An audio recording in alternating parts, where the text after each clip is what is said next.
تھا؟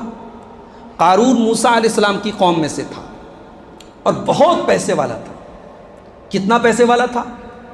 قرآن کہتا ہے کہ قارون کے پاس اتنے خزانے تھے کہ اس کے خزانوں کی کنجیاں بڑے بڑے پہلوان مل کر کے بڑی مشکل سے اٹھاتے تھے۔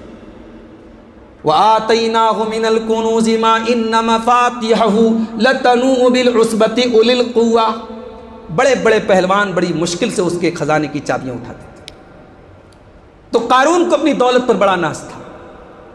تو قارون کی قوم کے اندر کچھ سمجھدار لوگ تھے، انہوں نے قارون کو 5 نصیحتیں کی۔ اور آج بھی اگر یہ 5 نصیحتیں ہمارے اندر، ہم اگر ان 5 چیزوں کو فالو کریں تو لگزریس لائف گزارو، کوئی مسئلہ نہیں ہے۔ محل بناؤ، بیجاپور میں آپ کا مکان سب سے شاندار ہو، کوئی پرابلم نہیں ہے۔ یہ 5 چیزیں اگر آپ کے اندر ہیں تو پہلی چیز، لا تفرح انہ لا یحب الفرح۔ اے قارون، اپنی دولت پر غرور مت کرنا، اترانا نہیں، گھمنڈ نہیں کرنا۔ اللہ تعالیٰ کو گھمنڈی لوگ پسند ہیں۔ دولت کمائیے، مکان بنائیے، غرور نہیں کرنا، گھمنڈ نہیں کرنا، دوسروں کو حقیر مت سمجھنا، یہ پہلی چیز ہے۔ دوسری چیز، وابتغ فیما آتاک اللہ الدار الآخرہ، اور اے قارون، اپنی دولت کے ذریعے تو آخرت کی تیاری کر۔ دولت صرف اس لیے نہیں ہے کہ ہم شاندار کپڑے پہنیں، دولت صرف اس لیے نہیں ہے کہ ہمارے بچے عیش و آرام کی زندگی گزاریں، دولت اس لیے بھی ہے کہ آپ غریبوں کے کام آئیں، آپ بے سہاروں کو سہارا دیں، آپ اللہ کی راہ میں جتنا کر سکتے ہیں کریں۔ آج حالات کیا ہے؟ الیکشن آتا ہے، حرام جگہوں پر خرچ کرنے کے لیے آدمی کروڑوں خرچ کر دیتا ہے، اللہ کی راہ میں دینے کے لیے جان نکلتی ہے۔ کتنے یتیم بیچارے تڑپتے ہیں، کتنی بیوائیں تڑپتی ہیں، اس کے رشتہ داری میں، اس کے اڑوس میں، پڑوس میں کتنے مجبور اور غریب رہتے ہیں جن کے گھر میں کھانا نہیں بنتا۔ اور الیکشن کا موقع آتا ہے، لیڈری کا مسئلہ آتا ہے، اپنی واہوائی کا معاملہ آتا ہے، انسان لاکھوں خرچ کر دیتا ہے، اور جہاں خرچ کرنا چاہیے وہاں 1 روپیہ خرچ نہیں کرتا۔ وَابْتَغِ فِيمَا آتَاكَ اللَّهُ الدَّارَ الْآخِرَةَ، اے قارون، اپنی دولت کے ذریعے تو آخرت کی تیاری کر۔ تیسری چیز، وَلَا تَنْسَ نَصِيبَكَ مِنَ الدُّنْيَا، اور تو اپنی دنیا کو مت بھول، دنیا کا حق ادا کر، بیوی کا جو حق ہے ادا کر، بچوں کا جو حق ہے ادا کر، باپ کا جو حق ہے ادا کر، ماں کا جو حق ادا کر۔ ایسا بھی نہ ہو کہ چیریٹی میں تو لاکھوں کروڑوں خرچ ہو رہے ہیں، مدرسے میں مسجدوں میں بہت دیے جا رہے ہیں، اور بیوی بیچاری اس کا جائز ارمان بھی پورا نہیں ہو رہا ہے، بچوں کے جائز شوق بھی پورے نہیں ہو رہے ہیں، پھٹے پرانے کپڑے بچے پہن رہے ہیں، اور حاجی صاحب ماشاءاللہ بڑے چندے دے رہے ہیں۔ یہ مناسب نہیں ہے۔ وَلَا تَنْسَ نَصِيبَكَ مِنَ الدُّنْيَا، اپنی دنیا کو مت بھولو، دنیا میں جو حق ہے وہ حق ادا کرو۔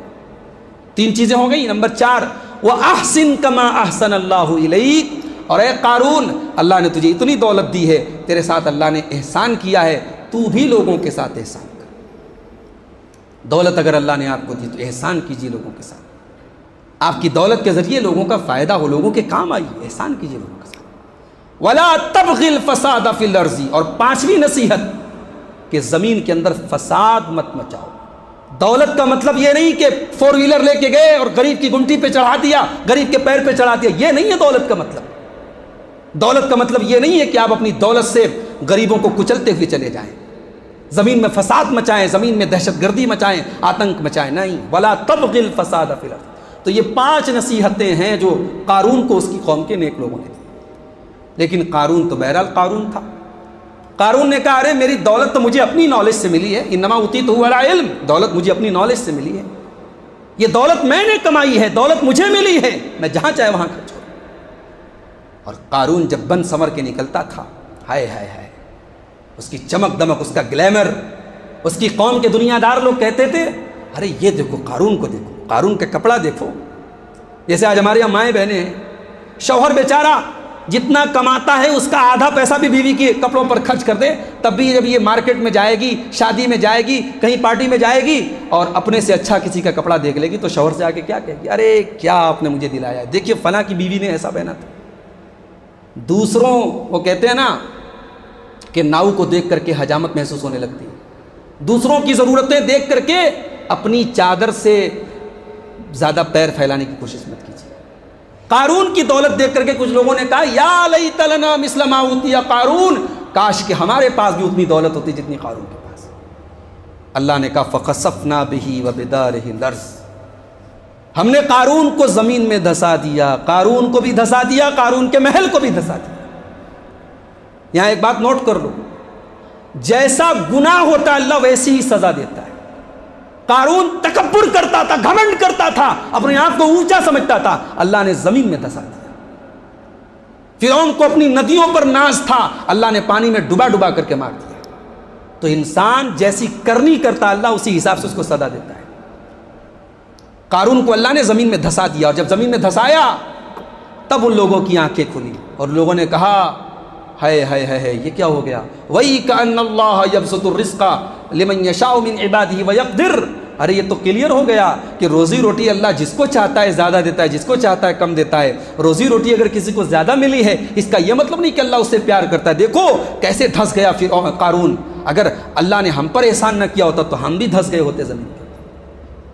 اسی لیے قارون کا واقعہ بیان کرنے کے بعد اللہ نے فرمایا تِلْكَ الدَّارُ الْآخِرَةُ نَجْعَلُهَا لِلَّذِينَ لَا يُرِيدُونَ عُلُوًّا فِي الْأَرْضِ، کہ آخرت ہم اس کو دیں گے جو زمین میں تکبر نہیں کرتا ہے۔ اس کے بعد سورہ عنکبوت شروع ہوتی ہے۔ سورہ عنکبوت میں